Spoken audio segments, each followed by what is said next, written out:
My brothers and sister always looked down on me, and they made it crystal clear by keeping me out of all their weddings. So, when it came time for my own big day, I didn't bother inviting any of them.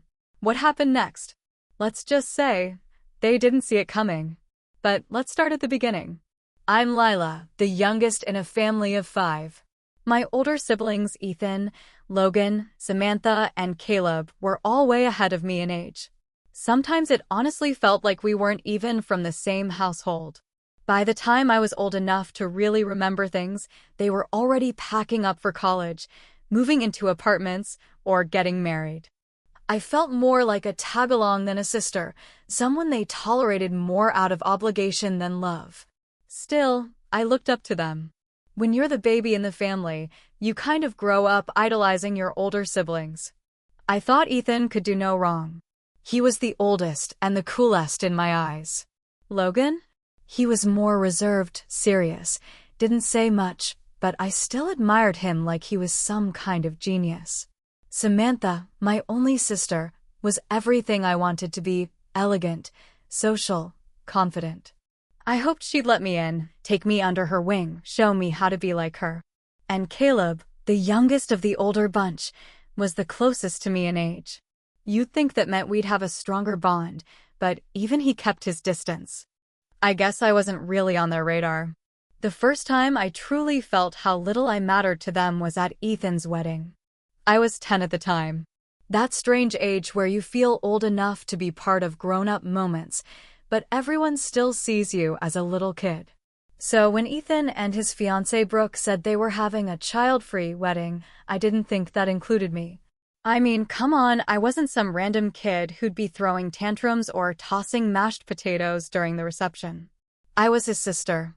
I even remember sitting on the edge of my bed, asking Mom if I could borrow one of her necklaces to wear to the wedding. That's when she sat me down. She looked me in the eye and said, "Lila, honey, Ethan and Brooke are having an adults-only wedding. You won't be going." I just blinked at her, not fully understanding.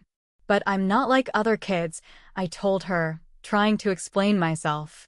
"I'll behave. I'll be quiet." She gave me this soft little pat on the head, like I was a puppy or something. "It's just for adults, sweetie. You'll understand when you're older." Except, I didn't understand. Not even a little. I bawled my eyes out in my room for hours. I wanted to see my big brother get married.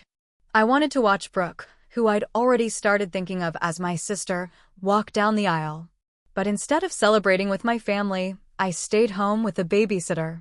I remember sitting there that day, staring at the clock, trying to imagine what part of the ceremony they were on. I felt invisible. When Ethan came back from his honeymoon, I thought maybe, just maybe, he'd say something. Maybe he'd pull me aside and apologize or at least share some funny memory from the wedding. He didn't. He acted like it had never happened. Like I wasn't even supposed to be there in the first place. 2 years later, it was Logan's turn. He got engaged when I was 12, and I figured, okay, this time it'll be different. I'd grown up a little. I was more mature, more composed. I kept to myself, didn't whine or throw fits, and I made sure everyone noticed how well-behaved I was. So when I heard his wedding was going to be child-free too, I figured surely they'd make an exception for me this time. Nope. Same exact conversation all over again. Logan and his fiancée want an adults-only wedding, Lila. It's not personal. Not personal? Are you kidding me? After the second time, it felt very personal. I didn't cry this time, though. I just nodded and sat there while my parents gave me their rehearsed, sympathetic speech. My mom even tried to cheer me up. "You'll have your own wedding one day," she said, smiling like that was supposed to fix anything. "And it'll be beautiful. You'll see." But it didn't help. All I felt was empty. I started to understand something that hurt way more than being left out. I wasn't really family to them. At least, not the way they were family to each other. When Samantha got engaged, I was 15. A full-blown teenager by then. All I wanted was to finally feel like I belonged. At first, Samantha wasn't planning on excluding kids. She actually wanted everyone to be their cousins, nieces, nephews, me. But then the rest of the family started butting in. My aunts and uncles kept dropping little comments. Isn't it nice when weddings don't have noisy kids running around, or children just make everything chaotic? You know, those subtle digs that aren't so subtle. And eventually, Samantha caved. The new rule was no one under 16. I was 15. So close it almost felt like they were going out of their way to make sure I stayed excluded. I went straight to Samantha and asked her, "Can't I be the one exception? I mean, I'm your sister." I told her I'd be quiet, respectful, I wouldn't cause any trouble. But she just gave me this serious look and said, "If I make an exception for you, I'd have to make one for everyone else. It wouldn't be fair." Fair? That word set me off. I snapped. I started shouting, "How is it fair that I've been kept out of every one of your weddings? I'm not some random child. I'm your sister." That's when my parents stepped in. And instead of understanding where I was coming from, they grounded me. 6 months. All because I disrespected Samantha and created drama. Half a year. I spent most of that time holed up in my bedroom, simmering in frustration and heartbreak. By the time Caleb popped the question, I was 17, and I didn't even bother asking. I already knew how it would go down. Sure enough, the moment the announcement went public, the phrase child-free wedding showed up like clockwork. And this time, I didn't cry. I didn't argue. I didn't even flinch. I'd gone numb to it. But what really got under my skin was hearing that Chloe, our cousin, had been invited. She'd just turned 18. Barely older than me by a few months, but apparently that magic number made her worthy. I only found out through family gossip. I guess 18 was the magical age that made someone acceptable. I remember my parents asking why I hadn't gone out of my way to congratulate Caleb, and I just shrugged. I shot him a quick text, "Congrats. Hope it's a great day." That was it. Then I went back to my room, same as always. By that point, I'd started to emotionally check out. I wasn't angry anymore. I was just done. It had finally sunk in. I didn't matter to them. Not really. I wasn't their baby sister. I was just some kid orbiting the edge of their lives, only noticeable when I made too much noise. And that realization? It cut deep. Way deeper than I ever let on. Years went by after Caleb's wedding. I slowly stopped trying to squeeze myself into the family dynamic. I was tired. Tired of being invisible. Tired of always being the one who was left behind. Tired of being the sister they only remembered when it was convenient. So when I met Nathan, my now fiancé, I was already at a point where I didn't expect much from anyone. I'd built a wall up by then. Nathan was the first person who really listened to me when I opened up about all of it. I remember sitting on his couch, walking him through the whole saga, how I wasn't invited to a single one of my siblings' weddings, and he just looked stunned. "Wait," he said, "they didn't invite you? Not even when you were 15? "Nope," I replied, trying to act like it didn't still sting. "Not even then." He just shook his head and said, "That's seriously messed up. You're their sister." And that moment, it hit me.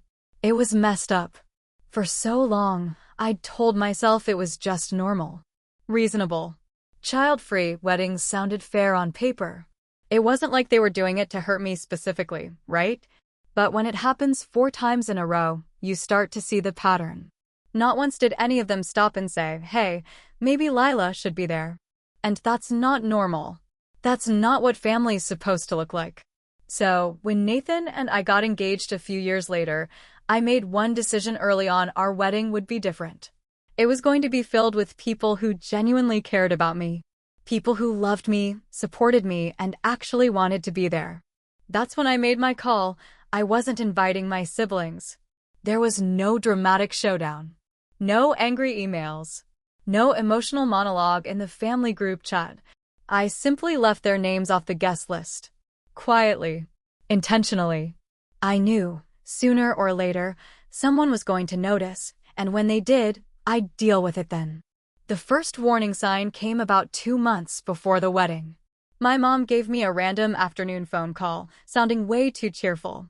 That fake happy tone she used whenever she was trying to butter me up. "So, Lila," she said, stretching out my name like honey, "how are all the wedding plans coming along?" I replied cautiously, "Pretty good. We're almost done, actually." "That's wonderful," she said, her voice sweet but loaded with something more. Then came the pause. "Hey, so, your brothers and sister haven't received their invitations yet. Did you already send them out?" My chest tightened. I didn't want to go there yet. I wasn't ready. "Yeah, I sent them," I said as casually as I could manage. Without missing a beat, she said, "Well, they didn't get one. Maybe it got lost in the mail." I let out a long sigh and said it straight. "Mom, I didn't invite them." The line went dead for a second, just a thick silence on her end, like the air had been sucked out of the room. Then she lost it. "What? Lila, are you serious? How could you not invite your own family, your brothers and sister? What's wrong with you?" I held the phone tighter and tried to stay calm. "They didn't invite me to any of their weddings, Mom. Not one. So I'm doing the same. It's only fair." She reacted like I'd just set the house on fire. "That's different," she said, her voice rising. "You were a kid. They didn't mean to hurt you." I gave a bitter little laugh. "Well, it hurt anyway. And I'm done pretending like it didn't." That's when she launched into full-on guilt mode. "Lila, this is spiteful. You don't turn your back on family. Family is family. You don't just shut people out over old wounds. What are people going to say?" And there it was. What will people think? My mother's favorite obsession. I cut her off before she could spiral any further. "I don't care what people think, Mom. This is my wedding.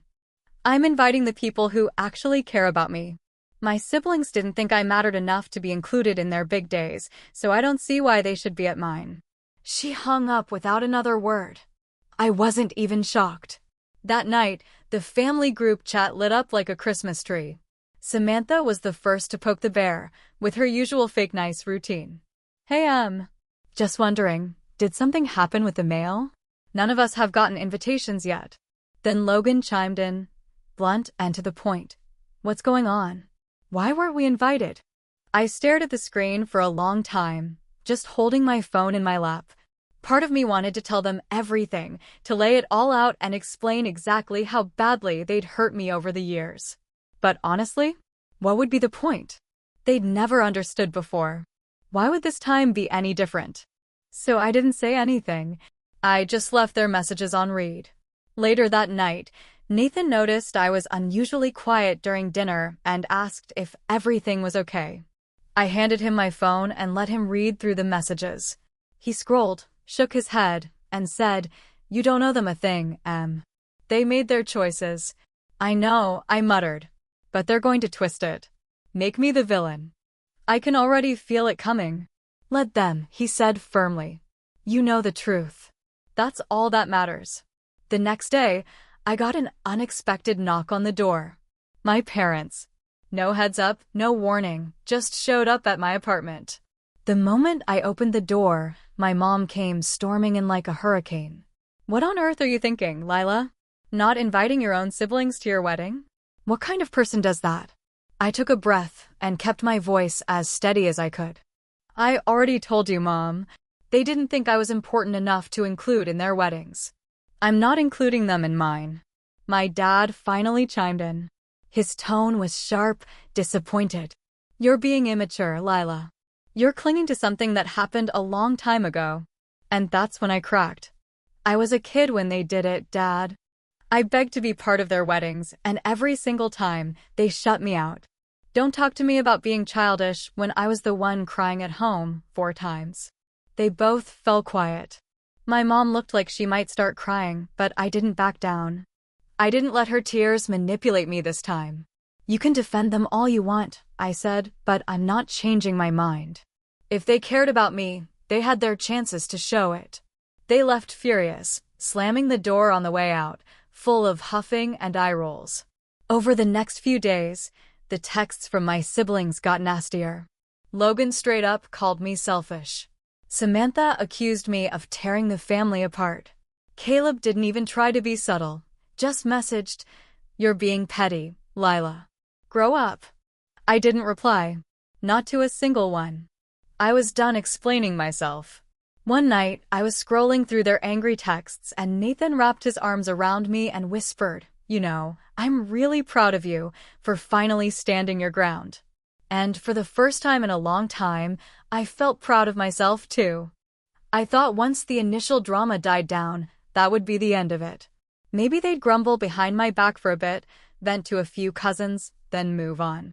That's usually how things went in my family. When they didn't get their way, they made some noise, then acted like nothing happened.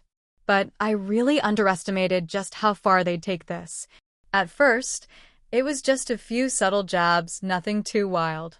Of course, Samantha couldn't help herself. She had to make a scene the only way she knew how, by being passive-aggressive online. She posted this melodramatic status on Facebook. Family is forever, even when some people forget what that word means. I rolled my eyes so hard it actually hurt.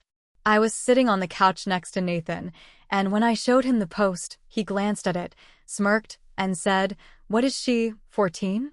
Basically, I muttered, trying to laugh it off. I kept telling myself it didn't matter. I knew the truth. I knew I wasn't being unreasonable. Still, it stung. Because even when you expect it, it still sucks when your own sister takes cheap shots at you for all the world to see. But it didn't stop there. A couple days later, it spilled over into the extended family group chat. I had that chat muted ages ago, self-defense. Really, but Nathan still had his notifications on. One afternoon, he looked at his phone, furrowed his brow, and said, Em? You might want to take a look at this. The messages were piling up fast. Samantha had started it. It's really sad when people let petty grudges matter more than love. Then Logan jumped in. I honestly don't get it. I thought we were past this. And of course, Ethan couldn't resist chiming in with his classic know-it-all tone. Lila, I never realized how much resentment you've been holding in. It's honestly heartbreaking. You're throwing away family over something that happened ages ago. I stared at my phone, my jaw clenched tight. My blood was boiling. They still didn't get it. Not even close. They were acting like I was the unreasonable one, as if I'd just woken up one day and decided to cut them off for fun. Like I hadn't spent my entire life being pushed aside and ignored. I wanted so badly to respond. To throw it all out there. Every memory, every rejection, every time I cried alone in my room while they laughed at weddings I wasn't welcome at. But I stopped myself. Because I knew exactly what would happen. They'd twist it.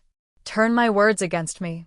Make me out to be unstable, dramatic, bitter, anything to avoid facing what they'd done. So instead, I did the one thing they never expected. I left the group chat. That night, my phone rang. It was my mom. I didn't even have to guess why she was calling. The second I picked up, she was already yelling. Lila, what is wrong with you? I answered flatly, "Hi, Mom." "Don't start with that attitude," she snapped. "Do you even realize what you've done? Your siblings are heartbroken. You're tearing this family apart." Heartbroken? I let out a sharp, humorless laugh. They ignored me my entire childhood, Mom. Now they're heartbroken? Please. You're being spiteful, she shot back. You've always been like this, holding on to grudges, turning everything into a drama. And that's when I lost it. I'm the one holding grudges? I said, my voice rising. I was 10 when Ethan got married. 10. I cried because I wanted to be there, and you all made it perfectly clear I didn't matter enough to include. I took a breath, but I wasn't done. And it wasn't just Ethan. It was all of them. Over and over again. I begged to be part of Samantha's wedding, and she shut me down because it wouldn't be fair. That was years ago, Mom said, brushing it off like I'd brought up spilled milk. Yeah, I said, my voice shaking now, and I still live with the way it made me feel. You all decided back then that I wasn't important. So, why should you get a front row seat to my life now? She didn't have an answer. Instead, she pivoted, tried to shift the blame like she always did. This isn't about the weddings, Lila. This is about you pushing everyone away because you're bitter. Nathan's probably feeding into this, isn't he? I actually groaned. Mom, stop dragging Nathan into this. This has nothing to do with him. This is about me, I said, finally realizing that I deserve more than to be treated like I'm invisible. Her voice softened, shifting into that concerned mother tone she used when manipulation wasn't working. Lila, you don't understand. When everything else fades, family is all you have. Friends and partners come and go, but your family? That's forever. No, I said, steady and clear. Family is supposed to love you. They're supposed to be there for you. That's not what you've been to me. She broke down into these loud, over-the-top sobs, tears I knew were less about real emotion and more about trying to make me feel guilty. Between sniffles, she said, "One day you're gonna regret this, Lila. You'll see." I kept my voice low and steady. "I really don't think I will," I said, and then I ended the call. That following week, everything spiraled further. I ended up blocking both Samantha and Logan on social media, just couldn't handle their nonstop passive-aggressive posts anymore. My mom called Nathan twice, probably hoping she could talk him into convincing me. He never picked up. Then Ethan, of all people, decided to write me this long-winded email. Yeah, an actual email. He went on about forgiveness and how family should stick together. He even threw in a Bible verse about letting go of anger, like that was supposed to change my mind or something. I didn't bother replying. Later that night, Nathan and I sat down to talk, and I finally let it all out. "It's like they're trying to twist the story," I said. "Like I'm the one causing all the drama. They just ignore the fact that I spent years being left out, and now they're shocked I finally stood up for myself." Nathan looked at me and said, "They're not mad they didn't get invited. They're mad they don't get to control you anymore." That line hit me hard. Like, deep in your gut kind of hard. Because he was absolutely right. For as long as I could remember, my family treated me like an extra, someone they could push aside whenever it suited them. But now that I was finally doing something on my own terms, something they couldn't manipulate, they were falling apart. "They'll get over it," I said, though honestly, I wasn't sure I believed that. Then Nathan said something that stuck with me. "Maybe they will. Maybe they won't. Either way, that's not your burden to carry." And again, he was right. That was the first time it really sank in. I didn't owe my family anything. Not my energy, not my time, and definitely not a seat at my wedding. A week later, my dad sent this short, guilt-laced text. "Lila, your mom's not doing well. She's really upset about all of this. Maybe think about giving her another chance." I stared at the message for a while. Then I typed back, maybe she should have thought about that when she spent years ignoring me. I hit send, then blocked his number too. And for the first time in what felt like forever, I felt free. As the wedding day got closer, everything felt like a strange mix of joy and pressure. On one hand, I was so excited to finally marry Nathan, the man I'd dreamed of marrying since I was a little girl. But that family tension still hung in the air like a bad smell you can't quite get rid of. My parents stopped reaching out directly, probably because I blocked my mom after her last breakdown. But that didn't stop others from trying. One afternoon, I got a random call from my aunt. I hadn't heard from her in years, so the second I saw her name on my screen, I knew something was up. I picked up, and she didn't waste time. "Lila, sweetheart, I just don't get why you're making such a big fuss about this," she said, using that soft but slightly patronizing voice she always had. "Family is family. Leaving your siblings out of your wedding isn't right." I took a breath and squeezed the phone a little tighter. "Aunt Diane, this isn't just about the wedding. This has been building for years. And I'm not changing my mind. But they're your family," she said again, like that was supposed to be the magic word that fixed everything. "I'm sure they didn't mean to hurt you," she added. "Can't you just let it go? Be the bigger person?" I shut my eyes for a second, trying to keep my cool. Being the bigger person doesn't mean letting people step all over you. It means knowing when to finally put yourself first. There was a long silence on the other end, and then I heard her sigh dramatically. "Well," she said, I just hope one day you don't look back and regret all of this. You might miss them and they won't be around. I didn't say a word. I just ended the call. The morning of the wedding, I woke up feeling this odd mix of calm and uneasiness. It wasn't the typical wedding day nerves, wondering if the cake would show up or if the flowers were right. It was more like waiting for something to go wrong. Like I knew deep down, someone might try to crash the day. Even though we didn't invite my family, I couldn't shake the feeling they might find some way to insert themselves anyway. But Nathan, God bless that man, wasn't about to let me stress about it.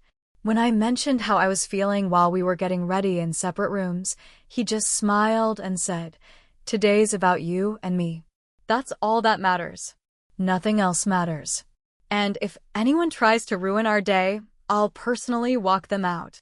That made me really laugh, and for the first time in weeks, the weight on my chest felt a little lighter. The place we picked for the ceremony? It was everything I ever wanted. Cozy, peaceful, and full of charm. A garden wrapped in blooming flowers, soft twinkle lights dancing in the trees, and a small white gazebo where we'd say our vows. I never dreamed of some giant, over-the-top wedding. I just wanted something simple, honest, something that felt like love. And that's exactly what it turned out to be. My closest friends showed up, along with a handful of extended family members, the ones who had actually treated me with kindness over the years. It felt right.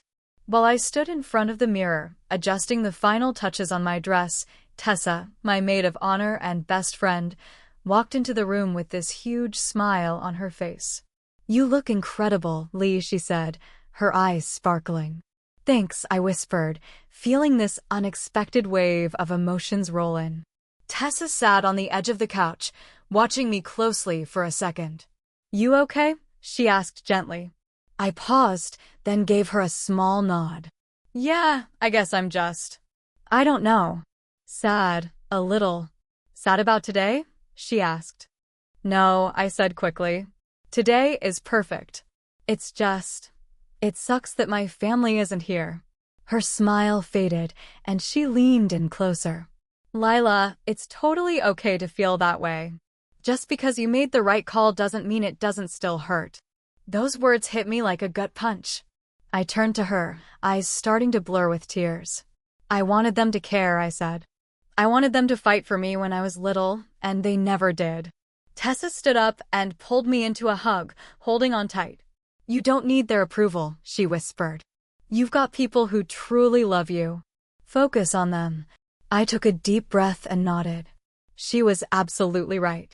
This day wasn't about them. It was about Nathan and me. And when the ceremony started, the beauty of it all completely swept me away. All those worries? Gone. I remember standing at the end of the aisle, locking eyes with Nathan and thinking, this is it. This is what it feels like to be truly happy.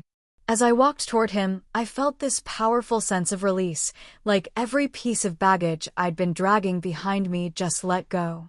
I wasn't the ignored little sister anymore. I wasn't the kid begging for a seat at the table and getting brushed aside. I was a bride, surrounded by people who loved me, who wanted nothing more than to see me smile. The vows were everything I hoped for. Nathan promised to love and protect me, to stand beside me no matter what. And I promised the same back. By the time we both said "I do," there wasn't a dry eye in sight, including mine. The reception? It was magical. Exactly what I had pictured. We laughed, we ate until we were stuffed, and we danced like nobody was watching until our feet ached and we didn't care. My friends gave heartfelt toasts, funny stories, sweet memories, wishes for our future.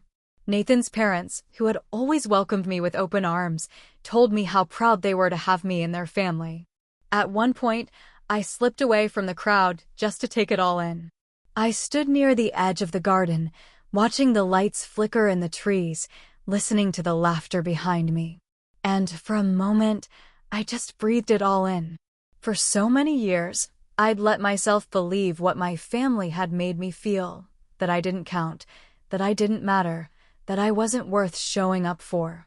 But standing there, surrounded by real love, I finally saw the truth. I do matter to the people who deserve to know me.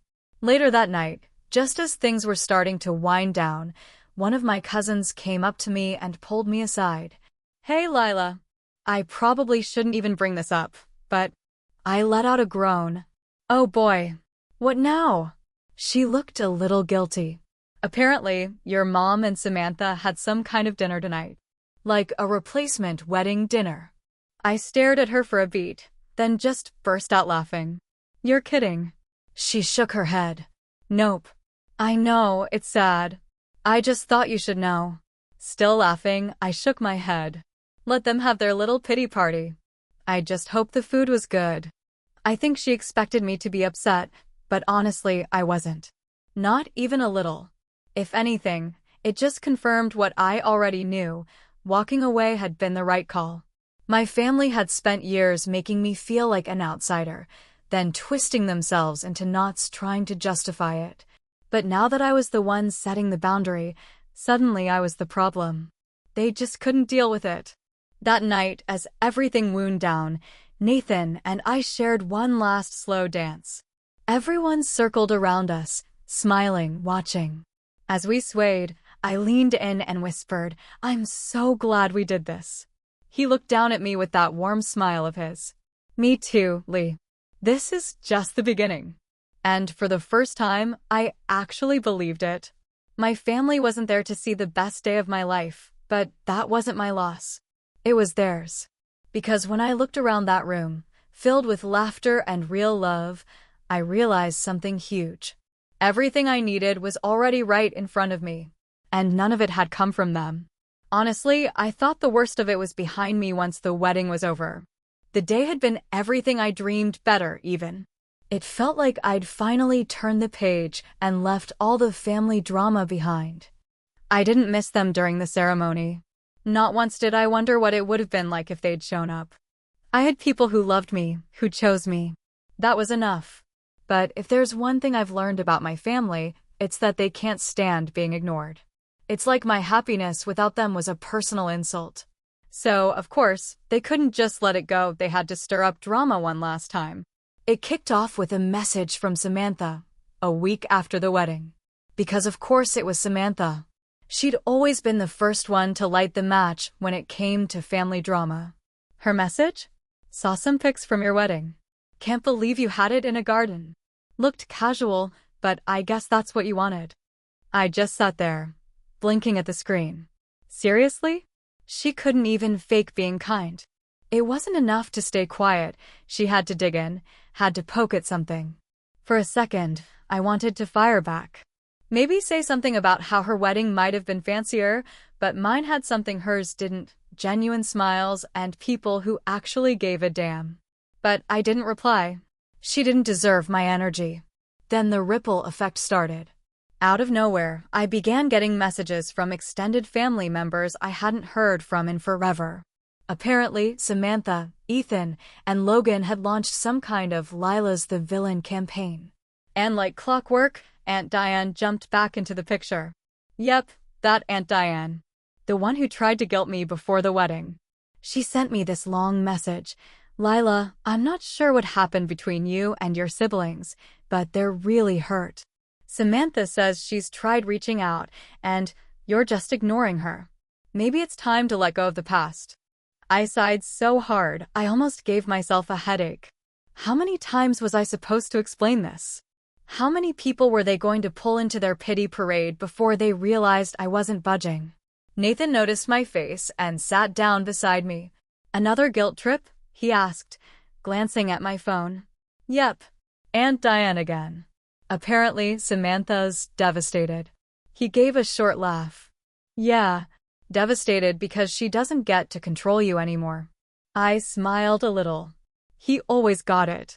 "I just don't get it," I said. "They shut me out for years. I practically begged to be included. And now, the second I draw a line, suddenly I'm the heartless one." "That's always how it goes," he said softly.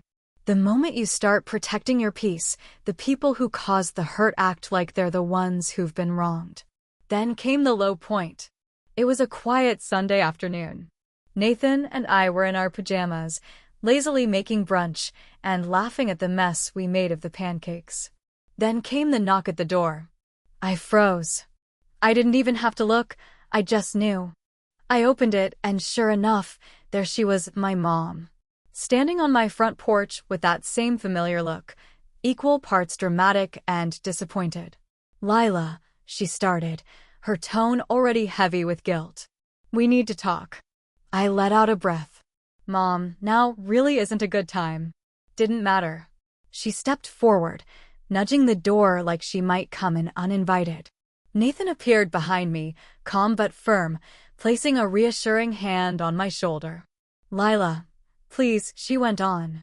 "This has gone far enough. Your siblings are devastated. Devastated. Do you honestly think this is how family's supposed to treat each other?" I asked, keeping my jaw tight and my tone steady. I didn't raise my voice. "You don't get to waltz in here and give me a lecture, Mom. I invited the people who've shown they actually care about me. The rest? They didn't make the cut. And that's on them, not on me." Her expression shifted into that all-too-familiar look, like I'd just spoken another language. She looked shocked, like it was unthinkable I'd stand up to her. "You don't mean that," she said. "They love you, Lila. They're your family." I didn't flinch. "No, Mom," I said, firmer this time. "Real family doesn't make you feel like you're nothing. They don't leave you out when you're a kid, then show up years later expecting to play happy family when it works for them." I paused, taking a breath. I spent my whole life trying to matter to them, and they never gave a damn. I'm done chasing that. She blinked like the wind had been knocked out of her. For once, she didn't know what to say. I saw it in her eyes. She wanted to push back. But before she could, Nathan stepped up beside me. His voice was calm, but firm. "I think it's time for you to go," he said. Mom looked between us, her face caught somewhere between anger and heartbreak. "You will regret this, Lila," she said quietly, like she was laying down some tragic prediction. "One day, you'll miss us. And we won't be there." I met her gaze without backing down. "No, Mom. I won't." Nathan closed the door behind her. I stood there for a second, letting it sink in. I thought maybe I'd feel guilty, but instead, I felt free. The next morning, I got a text from Logan. "Mom told me she tried to talk to you, and you slammed the door in her face. Real mature, Lila. I don't even know who you are anymore." I read it out loud to Nathan, and he just shook his head. "Block him. You don't need that." So I did. One by one, I started blocking everyone who decided to climb aboard the guilt train. Siblings, cousins, anyone who thought they had the right to shame me for setting boundaries. That day, something finally clicked. I didn't owe them anything, not my time, not my energy, not even an explanation. They'd spent years making me feel like I didn't exist. Now, I was reclaiming that space. The weeks after were the quietest I'd had in ages. No more endless texts. No more snide comments hidden under fake concern. Just peace. Nathan and I threw ourselves into newlywed life. We painted the walls of our little apartment, argued playfully over curtain colors, and dreamed about what came next. One night, we were curled up on the couch, watching some ridiculously cheesy movie, when Nathan turned and asked, "Do you regret it? Not having them at the wedding?" I thought about it for a second, then shook my head. "No. I really thought I might, but I don't. Not even a little." I looked down at our intertwined fingers. I spent so many years begging them to see me, to approve of me, and for what? I don't miss them. I don't miss feeling like I'll never be enough. Nathan smiled and gave my hand a squeeze. "Good. You deserve better." And he was right. I did. A month later, I got one last message, this time from Samantha's number, though it came through some random phone, since I'd already blocked her. "You've torn this family apart, Lila. I hope you're proud of yourself." I stared at the screen for a second, then hit delete. No anger. No tears. Just done. Because the truth was, I was finally happy. For the first time in my life, I wasn't bending over backwards for people who never saw me. I wasn't begging for love that came with conditions. I was surrounded by people who truly cared. And that was enough. It always had been.